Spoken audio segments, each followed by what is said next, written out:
right, everybody. 大家晚上好，或者早上好，或者下午好。我是张梅，很久没有见到各位了。我觉得 it's been such a long time， 很久没见到了。今天呢，我非常开心。大家看到这个屏幕上有其他的几位客人，一会儿要参加我们这讨论。大家可能不太知道这个 Black Tomato。黑西红柿这个英国品牌哈，注意我没有说它是旅行公司，因为我觉得Tom 他们的这个创始人以及他们的整个团队非常的有创意，他们把这个公司从旅行公司做到了一个更宽的概念待会我们会讨论到这些哈。他旅行公司本身黑西红柿 Black Tomato， 我们一会儿可以问他为什么取这个名字，是英国在英国和美国奢华旅行行业都非常的有名。它并不是历史很悠久，它是2005年刚开始的，但是一出场就带来了很多的经验，所以呢它获了非常多的大奖，而且更多的大奖是创意大奖，因为他们的整个的思维方式呢感觉不像一家旅行公司，所以一会儿大家听一下。今天请来的是他们的几位比较重要的同事，一个是创始人，就是带大胡子的这一位叫 Tom Marchant. Did I get that right, Tom? It's pretty close. It's Tom Marchant, but Marchant. Okay, sorry, Tom Marchant. 行业里的人对他的描述是，他对这个旅行行业的洞见是不可思议的，是超越常人的，因为他总是能够在别人还没有看到这个行业要走的这个方向的时候，他就已经看到要走到哪里了。他做这个公司呢，是2000年的时候在澳洲跟俩哥们儿旅行，然后围着那篝火旁边就在那琢磨说，这个旅行肯定有一种不同的方式。这个现在这些大巴团呀，各种各样的旅行方式太烂了，但是呢跟所有的旅行创业一样，想想搁一边了，然后回到英国去，又去那个大公司去了。他当时是去了那个 Ernst Young 做那个在战略研究，完了以后大概隔了5年的时间，又重新聚到一起了，就真正的开始创业。那他也是跟所有可能各位创业的都一样，一开始的时候都是没钱、没人、没历史、没有名声，什么都没有，三无然后就开始做。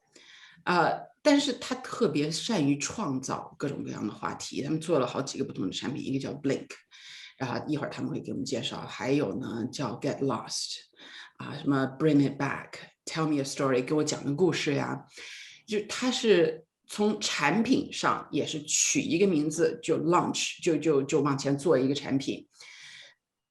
跟其他旅行公司的做法确实是蛮不一样的，他不是说要产品推陈出新的时候，我们都是以地域呀这些东西来，没有，它是以一个不同的理念来的。所以他在英国获的奖呢，我就不在这一一列了哈，因为他妻子刚生了小孩，所以呢他跟我们在一起的时间不会很久，所以前面大家要问问题的话，赶快凑到前头去。另外有2个同事，一位是 Caroline Addison。Caroline 呢，她是他们公司负责所有产品的，然后她也是非常有创意的一个人。她自己到处旅行的时候呢，就是追着艺术、追着电影跟旅行。所以你看，他们公司的整个的构架就已经是在一个非旅行行业的人用非旅行行业的思维来考虑旅行，你才能做出真正的创业来。他去过很有意思的地方。I just wanted to mention 那个 Caroline Marfa. I took my 2 girls there as well. I love it as well. And the next one is Naoshima. I went there, and you need to get there. That's on my list. I haven't been yet. Amazing. Yeah, it's great. 然后呢，还有 Gemma 呢，她是大家如果有任何人去过以前的那个 Pure 那个展会，在摩洛哥呀，在巴厘岛呀，他是以前是做那个展会的，后来他1年前刚加入这个黑西红柿，他也是对这种大的就是有创意性、有突破性的这种旅行公司非常感兴趣，所以他在寻找这些方面的一些连接。Okay, so you probably heard me sprinkling in a couple of words in English. I've covered quickly your history, and I'm sure it's not enough to talk about all the amazing projects you've done. So I'm going to hand the room over to you. Thank you so much, all three. Wonderful to have you all. And I'm going to hand the room over to Tom, and Caroline, you will play some slides. Wonderful. Well, firstly, thank you very much for having us here today. Embarrassingly, I have to say I cannot speak your language, and that's painfully embarrassing for me.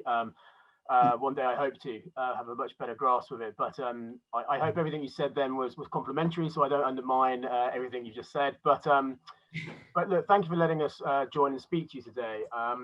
By way of introduction, following on from what May said, yeah, my name is Tom Marchant. I'm the co-founder of the Black Tomato travel group. And today I'm joined by my two fantastic colleagues, Caroline Addison, who's the head of our product team, and Gemma Uglo, who's our strategic account director, who works with a lot of other companies introducing Black Tomato's approach to marketing and content to them. And I feel both will be very relevant to what we're talking about today.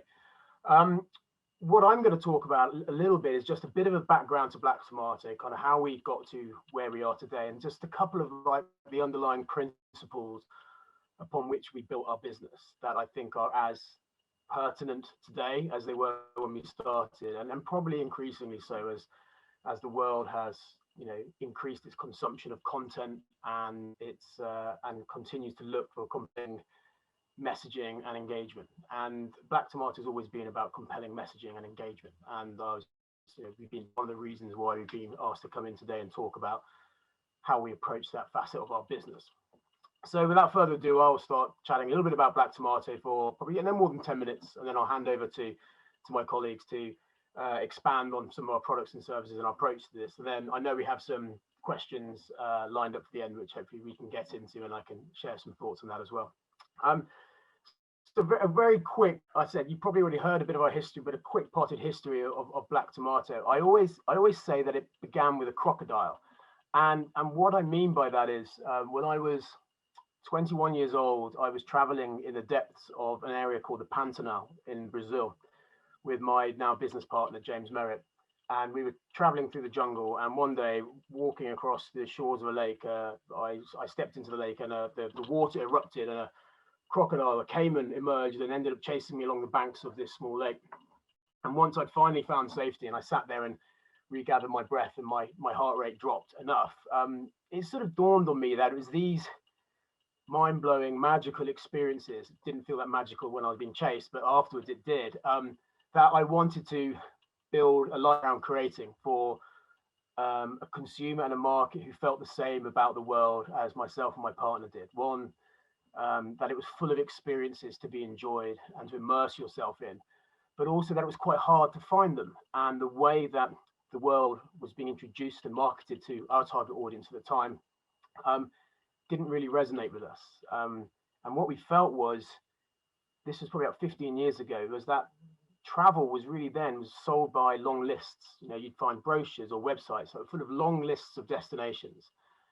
And so the consumer would be presented with these lists of places, but it would never tell you how you were going to feel when you went to these places. And for me then, and it still is now, travel's all about how it makes you feel. It's about the emotion that it engenders in you. There was a gap in the market to build a travel brand really focused on celebrating the emotion of travel. And what that meant was, when we launched our company, rather than having long lists of destinations on our websites and in brochures, we actually categorized all the experiences we offered according to the emotional need they would fulfill. So you'd come onto the site and you'd find stuff that would appeal to your inner playfulness, or your sense of adventure, or your desire to achieve. And in those days, that wasn't controversial, but it was quite different to how the travel industry was approaching it. But what that did was it allowed us to stand out in what was then, and even more so now, a very competitive marketplace, because we came at travel about a view of how it should make you feel. And what that also did was it allowed us to build empathy with the consumer, because we were talking a language in terms of how travel makes you feel. That is how people talked about travel when they're at home, when they're at work, when they're at a dinner party. People would talk about the experiences and what it produced within their heart, but the industry wasn't selling it that way. So that was our focus, and we were very lucky that when we launched the company, that messaging and approach resonated with our target audience, which is an audience of high net worth individuals, both in the United Kingdom, where we started the company in London, and then into the United States and around the world. And we've been fortunate to see rapid growth of the business centered around these offerings of exciting products all around the quality of experience that makes you feel. You can have all of this, all these great products and this belief in making people feel, but what do you do to get that in front of people? How does that help you? How do you cut through all this messaging that's out there? Because the one thing we know about the travel world is every day you can probably get hit by about 10 different travel messages. Someone's trying to get your spend to go to their place. And so you need to stand out to find your market. So for us, if we go to the next slide, please, Carolyn, you stand out through the power of storytelling. Okay, so we've always been big believers that we tell stories as a company about where you can go and what you can do and how it will make you feel. But we also create storytellers in terms of in our customers, because we take them to parts of the world and we immerse them in experiences that give them incredible stories to come back and share and tell others. And that helps your business and it helps spread word of mouth. And we think actually every one of us is a natural storyteller. So without getting too into the psychology of it, but if you look at human behavior, we all tell stories and we all become enraptured and engaged when we hear compelling stories.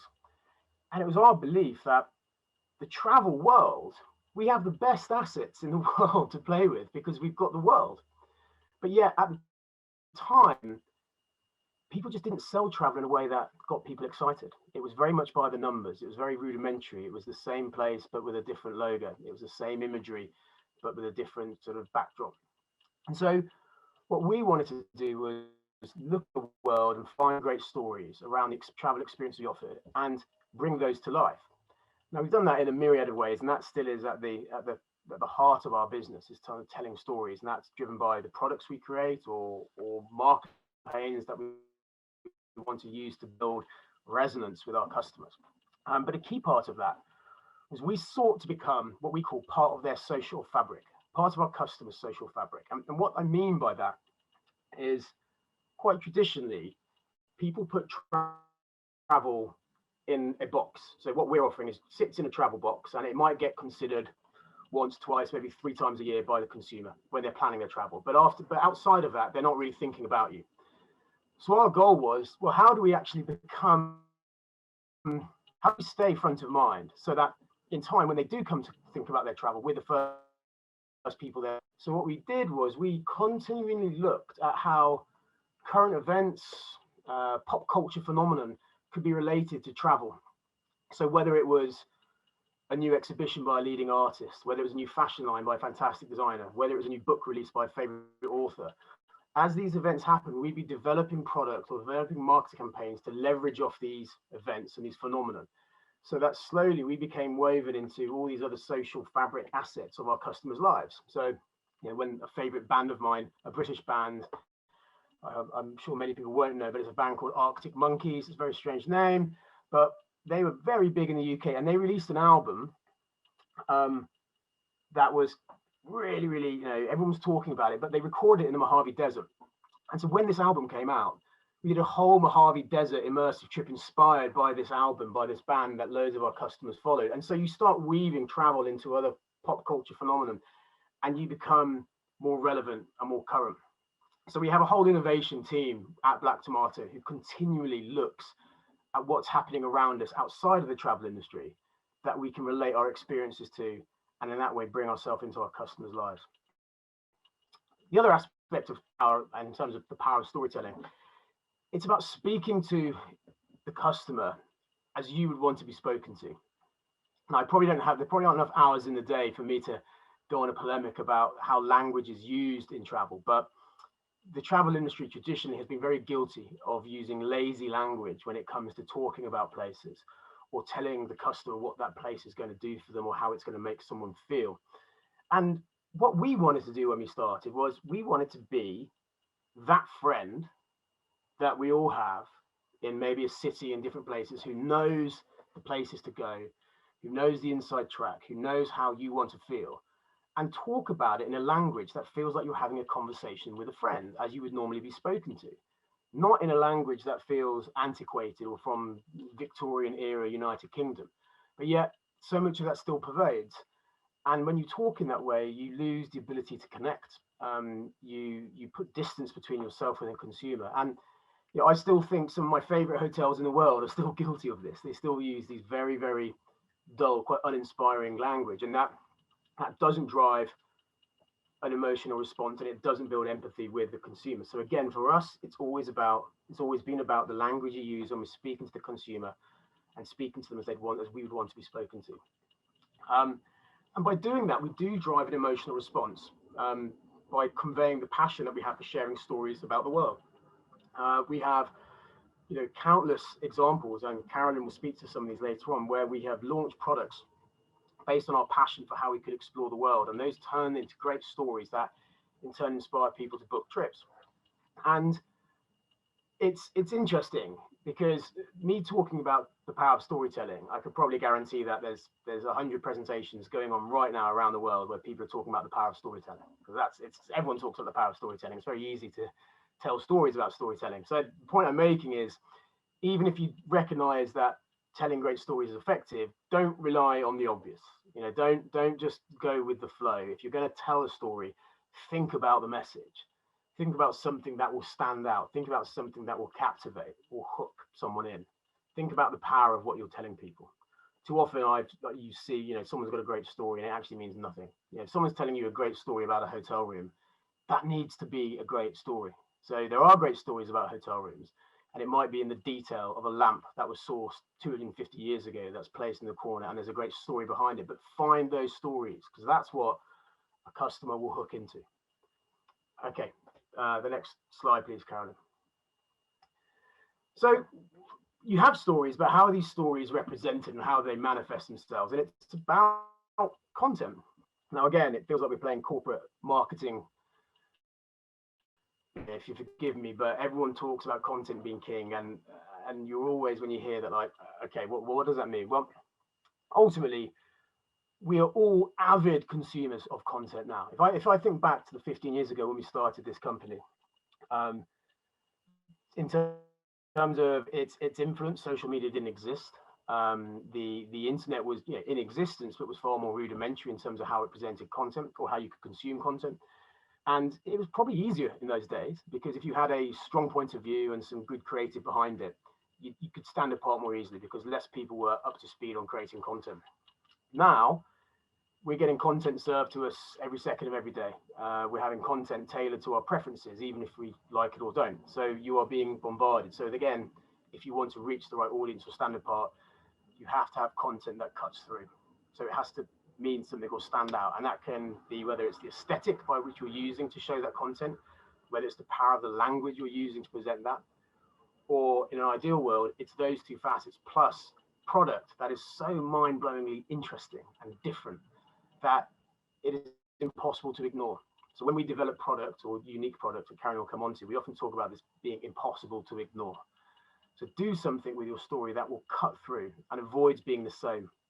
The travel industry is very guilty of homogenous approaches to marketing. And I can see why people do that, because sometimes a beautiful picture is a beautiful picture. And you will think that will engender a very engaged response from the consumer. And it will. But it won't necessarily make them travel with you. Okay, so if you think about that, if everyone's showing the same picture, yeah, it will make someone fall in love with that place. But you need to think about the story and the messaging around that says you go to that place, but you go with me or with us, or you should use that insight. So it's getting that balance. Content, it's stating the obvious. You need to think about how you're going to use it and define what the objective of that content is. Too many companies now in our world spend weeks, months creating content only for it to go and sit and gather dust in an obscure social media channel or part of your website that no one looks at. And you can see they haven't really thought about what's the objective for this content. Am I doing this to build awareness of my brand? Am I doing it to convert inquiries? Am I doing it to build awareness and convert inquiries into bookings? And it sounds like I'm stating the obvious, but a lot of people forget that. And a lot of people will go into creative black holes just looking for things that feel interesting but don't actually resonate. So with content, we always look for opportunities around our product offering. At the heart of what Black Tomato does is we create unique and distinctive product. We offer a whole breadth of travel services, so we can do everything, from your obvious private islands or private houses, but we also then push the boundary to truly unique adventures or pop-up accommodation or abilities to kind of engage with communities and cultures in ways that have never been done before. And when we're developing that type of product, we're always looking for the content opportunity to bring that to life. And it stands to reason that if you have an interesting, exciting product to talk about, so the content that you can create around that will resonate even more. And my final point on content, before we come on to, and what I would say is I didn't want to put up lots of videos here today and sort of risk technology issues, but I would invite you all to take a look at our site, and we have lots of channels there where you can see how we bring content to life. But the other role that content plays is it allows people to believe in you and that you understand them. Going right back to the start of my short presentation, when I talked about we wanted to build empathy with people. It is our belief that people travel with us because they feel that we understand them and we are people like them. I think that's not just true of travel. I think that's true of probably of pretty much any service you choose to inquire. If you feel the service you are using understands you and gets you and is made for you, then your propensity to buy and acquire from them is so much higher. And so we use content to convey that we understand the customer, so that we get the reaction from the customer, which is saying, yeah, I know Black Tomato, I like how they're speaking, I like how they're talking, it feels like a company for me, and now I'm going to go with them. Ultimately, it creates a feeling of being understood. And in this crowded, competitive, constantly turned on, heavily overly subscribed travel world, people like to feel they're understood and also don't want to feel overwhelmed. I'm sure we all know the expression, the paradox of choice. I think that's never been more prescient than it is today. There are so many things being offered to our customers that they can feel overwhelmed. So the opportunity is there for the advisor, for the agents, for the specialists to be that port in the storm and help people navigate that world and not feel overwhelmed. And you can do that through using content and messaging that really stands you apart. And that's been the heartbeat of Black Tomato since day one and continues to be so today.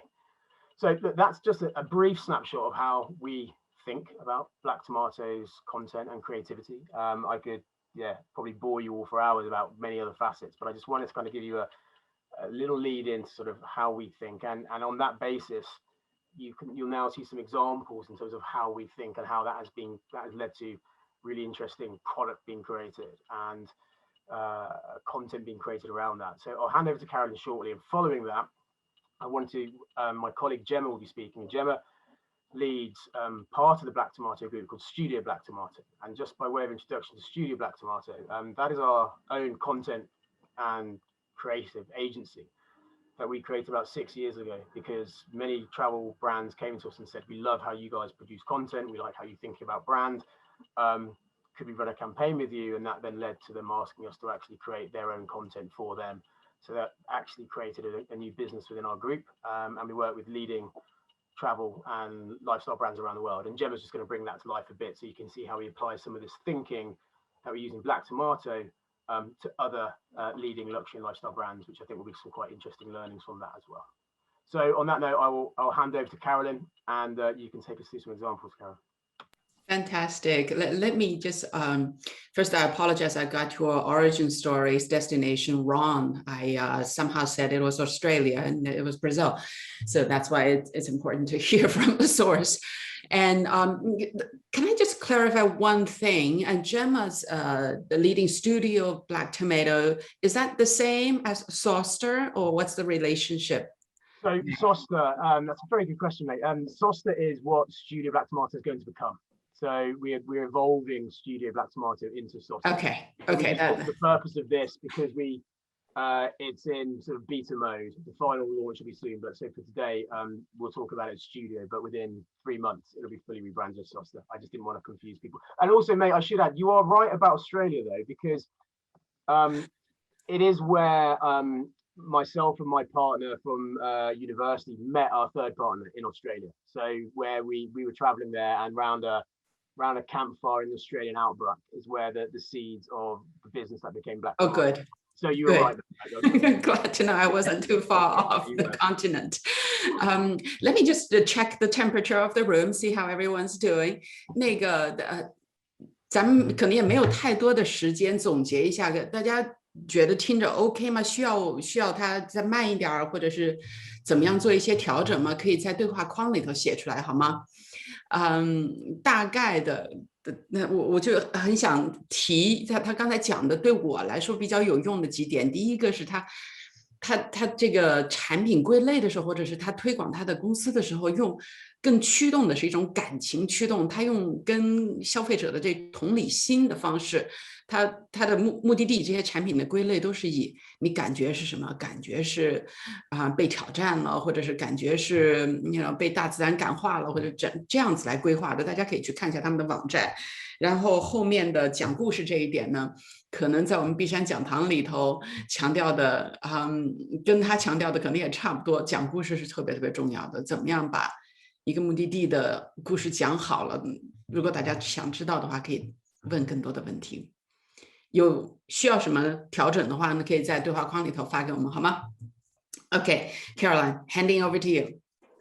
Great, thank you so much, May. It's such a pleasure to be with you all this evening in China, yes? Yes, 9 p.m. Tom obviously did a brilliant job of giving the background to Black Tomato's philosophy around creating content and service. And we've always prided ourselves on creating innovative, boundary-pushing experiences that, again, really focus on creating an emotional response in our clients. And one of my favorite programs that we launched actually almost 5 years ago, but remains a really, really important part of our brand, is Blink. And with all of our big service launches, we always focus on a specific intention when we're beginning to create a service. And in the particular case of Blink, we were really focused on creating or communicating to our clients and to our press partners that we are a provider of ultra luxury private adventure travel. We have always been known in the adventure space. We've always been known in the private travel space, but we really wanted to find the connection between those two and communicate that to our clients. And the concept behind Blink is around the idea of letting our clients design their own dream hotels that are created just for them in places that are very, very remote and far-flung, where there isn't the level of comfort that our clients tend to expect, but there is the level of experience and scenery. And so what we wanted to communicate with the idea of Blink is that actually, through our amazing partners around the world, we can actually create anything for our clients, whether it be that they want to have a safari tent in the middle of a Provençal lavender field with crystal chandeliers and velvet curtains, or that it's someone who wants to have bubble domes set out under the stars in the Atacama Desert.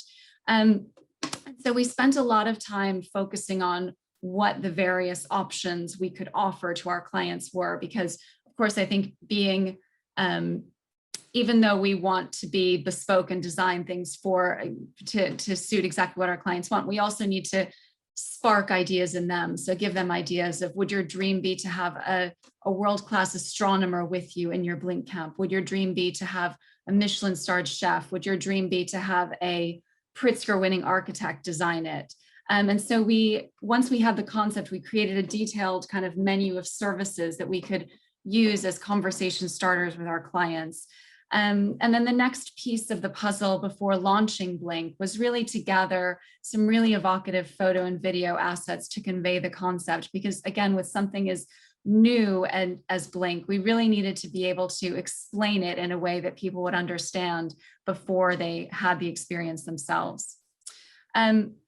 So to launch the Blink service, we created a really, really beautiful teaser video where we used our in-house editing team to splice together really exciting, evocative footage of things like camps under the Northern Lights, or my favorite is the hot tub that's in this photo that's set up in Patagonia just for the clients. So truly the idea was to communicate, if you can dream it, we can do it. We then created a dedicated landing page on our site so that we could direct any traffic to it. And then we very carefully planned a full press and marketing launch to all go out at exactly the same time. So the video was ready, the website was ready, our press release was ready. We had press coverage secured for the product. And the launch was phenomenally successful. We received a lot of inquiries specifically for Blink, but also from clients who just really loved the way we told the story of Blink and the style of travel that we were communicating. So not only did we have clients who've come to us to create their own Blink camps, we've had event planners who come to us to help make their events a reality. And then we've had other clients who've come to us and said, I don't necessarily have the need or the budget for a full scale Blink camp, but I would love to do a glamping experience with you, or can you create something else for me, but in that same style. So it's been a wonderfully productive and rewarding campaign for us. And it, as I said, it launched over 5 years ago, but it still generates ongoing interest from press, from clients, and we're continuously updating concepts like this. So one of our favorite events that we ran last year was a private Blink camp that we set up in Patagonia in the path of totality of the solar eclipse that took place there in December. So we're constantly refreshing the idea and representing different ways to create Blink for clients. So that's one. And then 5 years ago, fast forwarding to today, our launch for this year is, May, you mentioned our program, Take Me on a Story, which is another one that Tom and I think are incredibly proud of, particularly given that we launched it during this time, which has been difficult for travel, but I think a time when everyone's thirsty for inspiration. And the intention for this particular service was to help build awareness to clients that not only do we do super high-end travel, not only do we do really cutting-edge adventure travel, but we also love families. And we were hearing from some of our clients that maybe they didn't fully appreciate that. And we wanted to make sure that, again, our global audience was fully aware that we offered a whole range of family services. And so to communicate that, we created this program that was inspired by children's books. So again, going back to the idea of making people feel and emote and creating particular responses within them. I think we all will remember reading our favorite children's stories when we were young that are set in a very, very evocative destination that we dreamed of living the story ourselves. And so our idea was to choose a series of stories that had where the location was very, very important to the overall story. And we selected a series of 5 that were set in really, really different landscapes and offered really, really different experiences. So the 5 that we settled on to launch with were Treasure Island, which is set in the Caribbean, Alice in Wonderland, set in England, The Call of the Wild, set in Alaska, Arabian Nights, which is we've set in Morocco, and The Journey to the Center of the Earth in Iceland. So all destinations that we have a huge amount of confidence in being able to deliver in because we have fantastic expertise, we have fantastic contacts on the ground. And the idea is that the clients during these trips have experiences throughout that are inspired by the specific episodes of the story. So Alice in Wonderland, for example, one of the days they have a Mad Hatter's tea party. One of the days we have a literary expert take them through Lewis Carroll's Oxford. So we, again, launched with an initial set of 5 sample itineraries, but also always encourage our clients to design their own bespoke trip as well. And this has been a fantastic launch for us too. Again, we spent a lot of time around the look and feel of this service. So we have a lot of illustrations on the website, a really beautiful video that speaks to both children and the children within all of us, I think, as well, in terms of wanting to step into the pages of a book. We did some really beautiful Instagram seeding ahead of the launch. We even had a series of bespoke bookmarks made up for our top clients and press contacts, where we sent them a bookmark and then a copy of whichever book we thought they would respond to the most in the collection. So it was a fantastic, a really sort of immersive approach to the launch of this service. And it's been a fantastic project for us. We've gotten wonderful responses, both from our established clients, but also people who've come to us and said, I didn't realize you were able to cater to families. I'm so pleased to know that. I'm so excited to start traveling with you. We've had wonderful press response as well. And it's definitely just established that there's a huge appetite for this kind of experience within our audience. So yeah, we're thrilled with both of those services. And I think, again, we'll continue to evolve them and come back to them over the years, but certainly worth the upfront investment and the kind of care we took in creating something that was truly new to speak to our audience with. So that's two ideas of things that we've created for Black Tomato that we're really proud of. And now I'll hand over to Gemma, who can talk about some of the things that we've done for wonderful brands that have approached us to help them. Thank you. Well, one quick question is, both these products, do they have a size limitation when you launch them? Is there a minimum group size that you run, or free to? No, we organize them all on a bespoke basis. So it's completely designed to the speculation of the client. So we've done blink camps for 70 people. We've done blink camps for 2 people. Take Me on a Story is roughly designed with the idea of a family, but that could be a family of a mother and a daughter. That could be a family of 20 people. There's a huge range. So everything we do is completely customizable. Thank you. Thank you. All right, Gemma, thank you. Thanks very much, May, and thanks everyone for having us today. It's great to be here. As my colleagues mentioned, I'm going to talk to you a little bit about Studio Black Tomato, which is our creative agency born out of the Black Tomato Group. Studio works with luxury brands on creative marketing, content, brand strategy, and experience development. And working closely with luxury brands, the founders saw an opportunity in the market to offer their creative thinking outwardly for others to tap into. Black Tomato's B2C business creates a solid foundation for studios' thinking and brings unique industry insights, resources, and capabilities that enable us to create innovative solutions for our clients. We have extensive experience in building ownable positionings and inspiring brands in the world of luxury, lifestyle, and travel. And we've been fortunate enough to work with many luxury brands, including Raffles, Cadillac, One and Only, Belmont, Virgin Limited Edition, to name a few. And I'm happy to share a couple of case studies with you on the work the studio has done. Next slide, please, Carolyn. Here is a top line overview of the services that Studio covers as well. It's a truly integrated agency with a dynamic service offering. Whatever the brief, we have a fantastic team and great resources to lean on to get really creative with the solutions that we offer. So it's helpful for us to share a couple of case studies that get a feel for the work we do and how we apply the Black Tomato approach. And, you know, that Tom and Carolyn have touched on to the content and marketing to create cut-through campaigns for our clients. Next slide, please. Thanks, Carolyn. As I mentioned, we have a long-standing partnership with One and Only and very much see ourselves as an extension of their own marketing and brand team. Dating back to 2018, we've worked directly with the global brand and a number of their resorts from Mexico to Montenegro. But today I really want to share with you some more recent work and the campaign we created called Here and Now. In the context of the pandemic and national lockdowns, unpredictable restrictions, we were briefed to create a sales campaign to drive bookings for the full One and Only group. And the messaging and concept needed to speak to the full collection, work across multiple channels, have flex, be reactive, while also communicating the most relevant USPs. So taking creative lead from the iconic One and Only ampersand, we developed the Here and Now tagline, switching on this messaging as and when the resorts reopened. The campaign has a clear message, here being One and Only, and now being when each resort is reopened for booking, being the perfect place and time to begin the experiences, feelings, and sensations that had been on the consumer mind for the past months.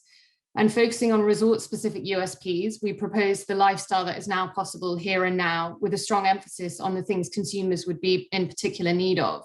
For example, space, privacy, freedom, lighthearted fun, glamour, and relaxation.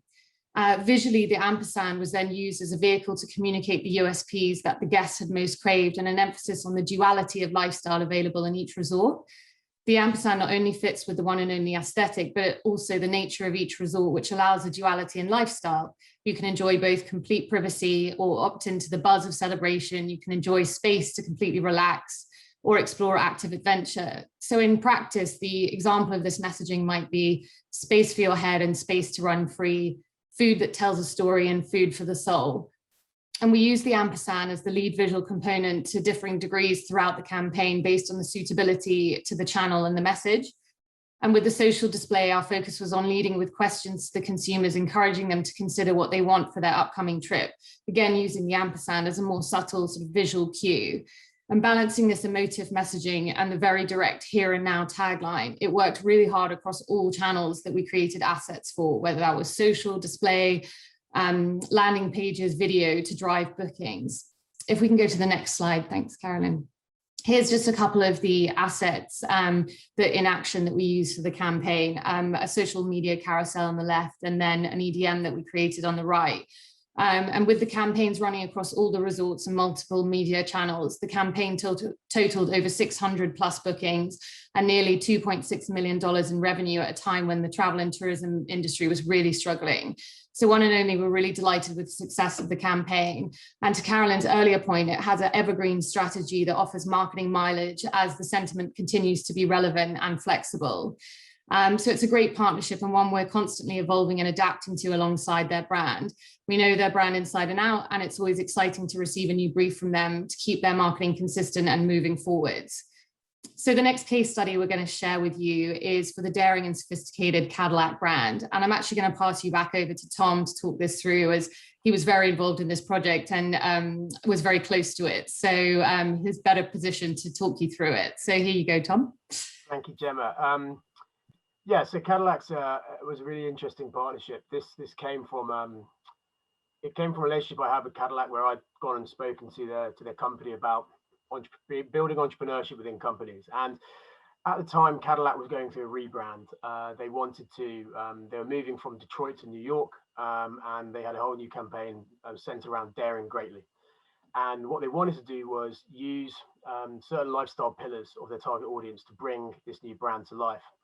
And they identified travel as being a key lifestyle desire for the target audience of Cadillac owners, and came to us and kind of collaborated on a partnership. And so they wanted to position the Cadillac brand as being at the heart of adventure and limitless possibility. So how did that manifest itself? Well, we came up with a campaign with them where we identified 5 different entrepreneurs around the world who had done amazing things and had dared greatly in their walk of life. And we went out with each of these entrepreneurs in their different countries and created a film around this entrepreneur, explaining how they dared greatly and bringing to life the destination that they're in. So this included a conservationist in Botswana, included an entrepreneur in Dubai, a mountain biker in Montana, a vintner in New York. And the trick and what was clever about this campaign was, as well as shooting and creating what we thought were brilliant and beautiful videos that actually did subsequently win awards, we also wanted people to learn these entrepreneur stories, but also then get to live what they're seeing on screen. And this sort of harks back to the thing I was talking about content before. Quite often you see so much content that you look at and marvel at, but you wonder, well, how could I do that? And wouldn't it be great if I could do that? So what we wanted to do with Cadillac was close the loop.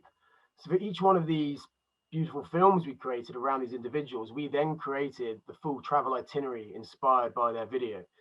So when we launched this to the market, or rather when Cadillac launched this across all major media platforms, as well as seeing and consuming the video, you then learned that you could actually take a trip inspired by this character and then book a test drive when you're in that place. So what Cadillac saw was an amazing uptake in people booking test drives in the places, and we then saw people coming and booking trips inspired by these characters. So there's this really beautiful union of travel and an iconic automotive brand coming together based around compelling content that told fascinating stories that positioned the brand effectively and authentically with their target audience. So yeah, that was Cadillac, and a great project to work on, and a company we still do get to work with. Thanks, Jeff. You can skip forward. And sorry, these are just a couple of the examples of what the Cadillac campaign looked like. But yeah, it was really beautiful. I'm remembering that one. Getting a little nostalgic now, Tom. So just, I think to kind of wrap up, I think there are a couple of key lessons that we feel like we're constantly referring back to as we think about our content and our product development. And I think one of the real linchpins is certainly create, don't repackage. We are constantly bombarded by ideas from wonderful hotel groups and experience providers saying, why don't you just put this in front of your audience? But we much prefer to convey, again, our own brand values by creating something that is truly unique, that helps people understand who we are as a company. Don't skimp on marketing. This is one that, yeah, I think is a lesson that I'm constantly learning, because it's remarkable what a fantastic investment wonderful creative content is for us. It's so evocative. It's so communicative. We're very lucky to have our own in-house team, but again, some of the brands that come to us do, because they don't have that same resource, but I think it's absolutely worth investing in. Following on from that, strong design and video are absolutely instrumental in communicating these days. I think particularly video is something that we've invested in greatly over the last few years, and it's become a huge tool for us. We definitely focus on creating things that are evergreen, that we can continually update and change, but the foundations of which are strong enough to stand on their own. And that really is what makes the investment in time and effort worth it, is not for something that's only going to last for 2 weeks, but something that will last for years and years. And actually, there was a question in the chat I saw around how long it takes to develop these sorts of campaigns. It can vary widely, but I would say as a kind of starting point, we generally give ourselves about 6 months from kind of settling on the idea to actually executing the launch. That's between the development of the experiences, what the service proposition is, and then doing all the creative content and the press seeding before. So I would say about 6 months. And then finally, again, I think this having a strong strategic foundation, so really setting out that intention very early on and having that as a touchstone to constantly revisit has been hugely helpful for us as well. I saw a couple of other questions in the chat. I don't know if you want May to go to those first, or if you wanted to do a bit of Q&A from your end. Let me, yeah, thank you. We'll come to these questions in a second. I just wanted to say it's such an eye-opening experience to listen to all three of you talk. And one thing that jumps out most strongly at me is you don't talk like a travel person. You don't. How Thank you, I think. I think of that as a compliment as well, because there's no mention of ticketing and very little mention of hotel. It's all about the emotion, the content experience, the storytelling. And so my first question, which will lead to these other questions, how do you get not boxed in as a travel company? And I think most importantly for Tom is like, how do you make these strategic decisions to actually spin off the content side into a studio Black Tomato or Saucer, instead of having that under the umbrella of Black Tomato? And also personnel wise, staffing.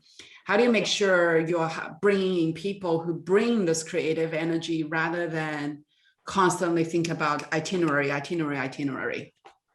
Yeah, great questions. I mean, the first thing to bear in mind is when the three of us started the company, none of us came from a travel background. Partly we liked to travel, but that, whilst it presented some challenges in terms of not necessarily understanding some of the nuts and bolts of the travel industry, it actually was, we feel, a kind of advantage, because we really were coming at this from a blank sheet of paper. It was just how would we want to do this and come at that. So that view about what's important is passion and curiosity, kind of was there at the start and is still present today. And therefore, it doesn't make us feel like a travel company, because we're constantly sort of looking outside of the travel industry for inspiration and also how we can be relevant. An example I'd give with that is when we decide to measure, say, the quality of our content or our service proposition, we don't actually seek to compare ourselves just against our competitors in the travel industry. We're actually comparing ourselves against all the other service providers that our consumers deal with on a daily basis, because ultimately they will hold us under the same scrutiny as how their gym services them, how their favorite retail store handles customer service, how their mobile phone company does customer service, so that you're constantly being appraised. So we're looking outside of it for that. In terms of how do we ensure we have the right people who kind of keep that flame that the three of us first lit burning strongly. We have 4 clear values that we build the company around, and they are to be humble, to be thoughtful, to be curious, and to be remarkable. So when we recruit, it is as important that potential employees fit those values as it is that they know about some technical aspect of the industry. Our belief is we can, it's useful if they know it, but we believe we can educate and learn. But having that, really, probably the key one of those is being curious. So looking outside of that. And then in terms of how did it come to pass strategically that we set Studio up separately, that's quite organic, if I'm honest. It wasn't that we sat down and said, we think we should have a content and creative studio. It was that we were creating, and it just became the natural thing to do because we were being asked by so many people to do it.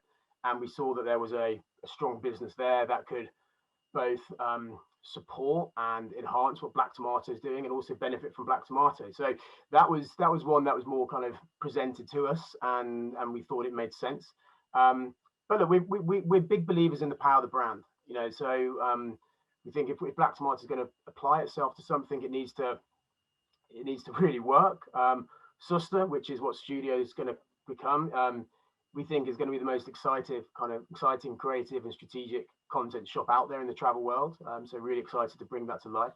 But yeah, we don't, I know what you mean. We don't necessarily sound like travel people. And I can definitely talk ticketing and ADRs till the cows come home, and need to know that. But I think for us, travel's always been about, it always will be about passion and emotion. And that's what gets people coming to Black Tomato. And then, when they get into the process of us dealing with them, we make sure everything is covered. But my customers aren't that interested in the generic language of the travel industry. They're interested in getting excited, building anticipation. And I don't think your customers are alone. I think you are speaking to a universal emotion there. Most customers will just like, oh my God, the ticketing, I'm so delighted that you're not talking about that. And so building on that, though, then we come to this question from Aki. He says, I'm curious how Studio Black Tomato can win branded clients from traditional PR agency. Are you competing? Have you expanded your competitor pool? How do you position yourself when pitching? Good question. Look, we position ourselves in, there's a few USPs. One is we really understand the high net worth audience when it comes to its travel, because we have the insight from Black Tomato. So we know what people are reacting to or how they're responding. Second is we know, I think our knowledge of the world and how to bring it to life is unparalleled, because we are so connected to the world through the Black Tomato relationship and because we pull knowledge across. And those are the two things that stand out. And we've been, we've basically been investing in the quality content for years and years. So we don't profess to be the best at everything, because you don't think you can be. And if you look also, say like with Cadillac, that wasn't us going to Cadillac and saying, let us just shoot you a beautiful car advert, because I'm sure there are better agencies out there that can shoot classic car adverts. What we can do is shoot the best travel content and bring products into that, because we know how to bring destinations to life through the lens in a compelling way. So our distinguishing factors are knowledge of the audience and knowledge of the world. Interesting. Yeah, and EU has a question here. After COVID-19, how do you see, what is the emotion? What are the emotions that people are feeling, and how do you communicate that? It's a really good question. There's many, but some are reunions, people seeing each other again, that emotion of reconnecting. It's so powerful. We've been selling a lot of trips where friends or families are coming together in beautiful parts of the world to reconnect. We've all will miss each other desperately. And whilst this is great, seeing everyone on this screen here, it's not quite the same as being face to face. So we're seeing a lot of that emotion of wanting to reconnect. We're also seeing genuine need of people wanting to escape and properly switch off. I think the one thing, it's weird, because this weird juxtaposition, isn't it? Because we've all been in lockdown, so effectively we've had these mini shut-offs, but we've been so overwhelmed by virtual calls or by news that actually people are seeking isolation just to disappear and switch off for a while and recalibrate. So we've, I think everyone's talking about remote travel, that's, because that product was, well, it needs to be remote because it's safer. And I mean, that worked for us because a lot of what we do is quite remote anyway. It's quite, it's private, it's distant. But the key emotions are people wanting to reconnect or switch off. The other emotion though is sheer unfettered, knock me over levels of joy, like as they're coming out of it, because they can travel again. So people are looking for these joyous, life-affirming experiences. And when we in the depths of COVID, when people couldn't travel, we wanted to stay relevant and engaged with our audience. So we launched a program called Journeys to Come. So it was a series of trips that could get people excited and give them something to look forward to in those darkest of days of COVID. And each Journey to Come that we launched really was designed to just be something that would almost make it impossible for someone not to want to do it. And so they could really look forward to it. And one that stands out was we came up with this trip with our fixers in Iceland, where you can go swimming in the ocean under the midnight sun, but with humpback whales as well. So this first notion of being under the midnight sun, which if you haven't done it, obviously is a really unique and quite discombobulating experience. But then when you're swimming under the midnight sun, it's really powerful. But then when you add humpback whales into it, there's this experience that just sort of stop people in their tracks. And actually we saw a lot of bookings for that. So we have a lot of people in Iceland now and over the summer doing these experiences. So yeah, joy is what the people are feeling. Joy. Fantastic. Now I'm going to ask a very practical question, and then we have like one or two more. Is how do you get all these very expensive content made? Like these videos, swimming with the whales. You don't pay for a videographer every time. No, well, honestly, it's a blend, May. We have an in-house production team. So we have a team of filmmakers and editors, on our payroll, who are brilliant. Because again, we just years ago identified the power and significance of content as being a cornerstone of our growth strategy. So we brought people in who can go and shoot, who can edit, and it's a mixture. So some of our partners around the world have great footage that we'll ask them for, and then the magic is done in the editing suite in terms of bringing that to life. We'll have other trips that our team will go on and be hosted by suppliers, and we'll do a deal where we want to shoot the footage for ourselves, but we'll shoot content for our supplier as well. So there's a myriad of ways of approaching it, and then also the other trick is there are some absolutely compelling stock footage out there, great sources of stock filmography that can be sourced really inexpensively. And then the trick is in the edit. So that's when you edit that footage to the right soundtrack or the right narration. That's how it then all kind of comes together and makes your mind pop. But it is actually like, I mean, if I think back to how much this cost even 5 years ago, it's just come down and down and down and down, just because there's just so much more content to be accessed. But it goes back to the question you asked about finding people. That's, we've been lucky to recruit some absolutely genius, talented creatives on the film production, who are just dear friends and colleagues in the business, and they help bring that to life. And I think it's worth adding, Tom, that team has really grown over time because we've seen what a great return on investment we get from investing in those creative assets. So we started with one art director, and now the team is probably 6 or 7 people, maybe, Tom. But it's because we find the more we have them, the more we find we can't live without them. It really is money so well spent, I would say. And the other thing is just, it's over the long run, it's a cheaper way of doing it than outsourcing to film agencies and briefing and getting new storyboards done. And our team, they know they know our brand and our culture and our essence, and they know what our audience responds to well. So now it's a pretty smooth process. And now with Soster, you can actually also leverage the same team to service external clients, right? That makes total sense. I know we are out of time now, but there are these two good questions that make them the last question. Okay. One is, do you think the bespoke traveling services would possibly deprive people of the serendipity of creating their own experiences on the road? Is it, taking away the sense of like, I'm not the same as other travelers, but instead you are giving them? Yeah, look, I am that traveler.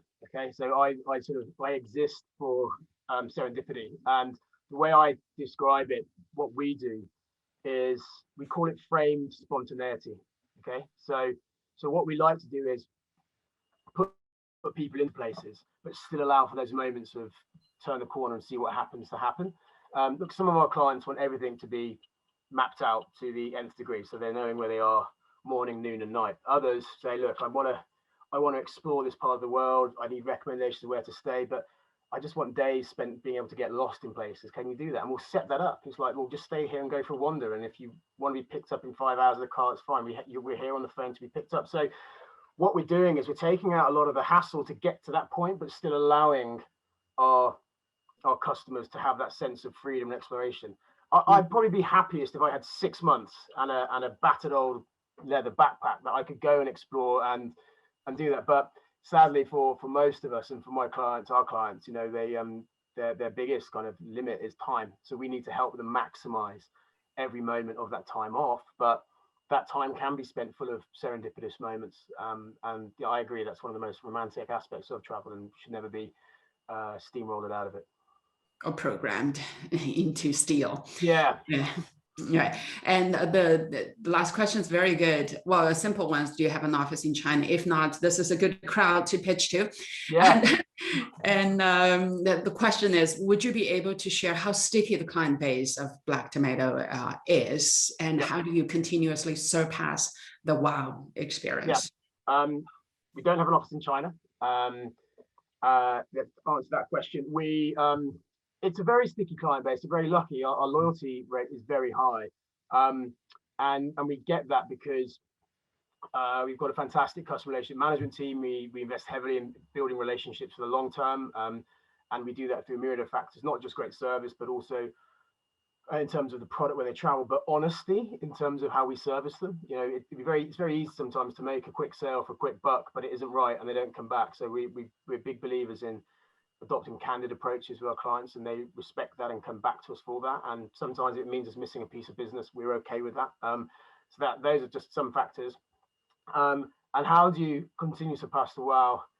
Yeah, that's probably the one question that is the most fun to answer. It kind of keeps you awake at night because you keep raising the bar, but you do it by filling your team full of passionate people and curious people and thoughtful people, and you do it by staying curious yourself and constantly looking outside of the travel industry. That's the one thing I always say is, like, when you're looking to kind of be better or be bigger or be bolder, just look outside of travel. See what other companies are doing that's interesting. Are there aspects of what they're doing that could be applied to what we're doing? Is there something that moves you in a way that another product's done that could have applicability to travel? Or is there just something that stopped you dead in your tracks? It might be a piece of art that has elements that could one day manifest themselves as a product. I mean, I'm not sure how, but you can sort of tie it all together. So things like that.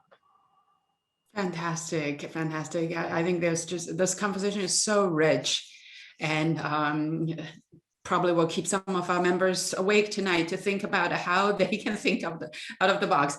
Any parting words from all three of you, or any of you, and then we'll close. Firstly, just say thank you. It's a real honor to speak to you all today, and just share a little bit of what we do. And just how grateful we are, as another part, as part of the travel industry, that everyone here is working hard in this marvelous industry and getting people out and exploring the world. That's ultimately, without it sounding slightly corny, that's why we do this, so people can get out and explore and see the world, to see other brilliant people here doing that. That's after what's been a horrendous, 18 months. It's great that so many people are out there wanting to keep doing it. So yeah, let's hope that continues, and wish everyone on this call the very best of luck with future endeavors. Thank you. Caroline, Gemma? Just thank you so much, May. It's been great to be here today and share a little bit about Black Tomato and Studio Black Tomato. So thank you so much for the opportunity. Thank you. Caroline? I think absolutely more of the same. And I would add that we don't have an office in China yet, Tom. This is true. Sorry, that wasn't meant to be definitive at all. Look, I'd be lying if our eyes weren't always and ears always looking to that amazing part of the world. But yeah, it's there's a lot more to go in the Black Tomato story. So let's see. Well, yeah, thank you so much, Gemma, Caroline, and Tom. Thank you. This is the perfect dose of inspiration at a time when we are all seeing the light moving ahead, and we've all survived. Very lucky, 18 months, and we'll be back on the road, if not tomorrow, this year for sure, right? Stay well, and good luck to Black Tomato. We'll see you in China one day, and I'm sure I'll see you at various trade conferences, etc. Hopefully. Yeah. Thank you again for taking the time. Thanks, guys. Good night. Thank you. 谢谢各位. Thanks those friends in China. See you next time. 再见。